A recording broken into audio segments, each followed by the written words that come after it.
ఇక డీటెయిల్స్ చూస్తే కొన్ని రాజకీయ శక్తులు రాజ్యాంగాన్ని మార్చాలని కుట్ర పన్నుతున్నాయని, దాన్ని పరిరక్షించుకోవాల్సిన బాధ్యత అవసరం అందరిపై ఉందని డీసీసీబీ చైర్మన్ అడ్డి భోజారెడ్డి అన్నారు. ఇక ఆదిలాబాద్ పట్టణంలోని అంబేద్కర్ చౌక్లో 75వ రాజ్యాంగ దినోత్సవాన్ని కాంగ్రెస్ పార్టీ ఆధ్వర్యంలో మంగళవారం ఘనంగా నిర్వహించారు. ఈ సందర్భంగా పలువురు నాయకులు రాజ్యాంగ నిర్మాత డాక్టర్ బిఆర్ అంబేద్కర్ విగ్రహానికి పూలమాలలు వేసి ఘన నివాళులర్పించారు. రాజ్యాంగకర్తగా ప్రపంచంలోనే గొప్ప రాజ్యాంగాన్ని మనకు అందించిన గొప్ప మేధావి, మానవతావాది అంబేద్కర్ అని డీసీసీబీ చైర్మన్ అడ్డి భోజారెడ్డి కొనియాడారు. ఆయన రాజ్యాంగంలో కల్పించిన హక్కులతోనే ఇవాళ దేశం సుభిక్షంగా ఉందని, నిమ్న జాతులు ముఖ్యంగా బడుగు బలహీన వర్గాలకు న్యాయం జరుగుతుందని చెప్పారు. కానీ రాజకీయ శక్తులు అలాంటి రాజ్యాంగాన్ని, సంవిధానాన్ని మార్చివేయాలని కుట్రలు పన్నుతున్నాయంటూ ధ్వజమెత్తారు. దీన్ని తిప్పికొట్టి రాజ్యాంగాన్ని రక్షించుకోవాలని పిలుపునిచ్చారు. ఈ కార్యక్రమంలో కాంగ్రెస్ పార్టీ సీనియర్ నాయకులు గిమ్మ సంతోష్రావు, కౌన్సిలర్లు నంద నర్సింగ్, అలాగే సంద నర్సింగ్తో పాటుగా బండారి సతీష్, అర్చన, రాజ్ కుమార్ తదితరులు పాల్గొన్నారు.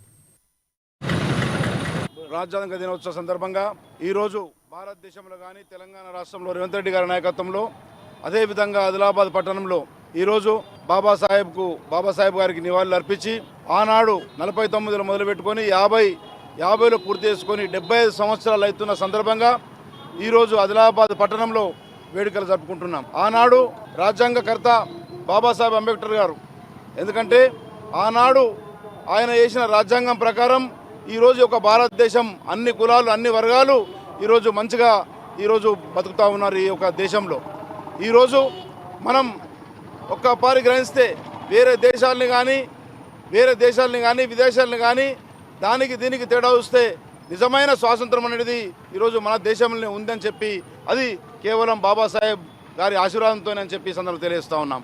కానీ ఈ మధ్యన కొన్ని రాజకీయ శక్తులు సంవిధానాన్ని మారుద్దాం, రాజ్యాంగాన్ని మారుద్దామన్న ఆలోచనలో ఉన్నారు.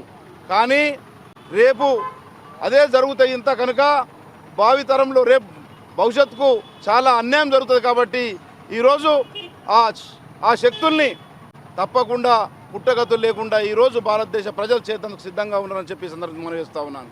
ఈరోజు వారి జాడల్లో నడిచి ఈ రాజ్యాంగం ప్రకారం అన్ని కులాలకు, అన్ని మతాలకు ఈరోజు రిజర్వేషన్లు కానీ అన్ని సానుకూలంగా ఉండి ఈరోజు మన దేశం ముందుకు పోతూ ఉంది, మన దేశం అభివృద్ధి కాబోతూ ఉంది. కాబట్టి బాబాసాహెబ్ అన్న కలల్ని నిజం చేసేందుకు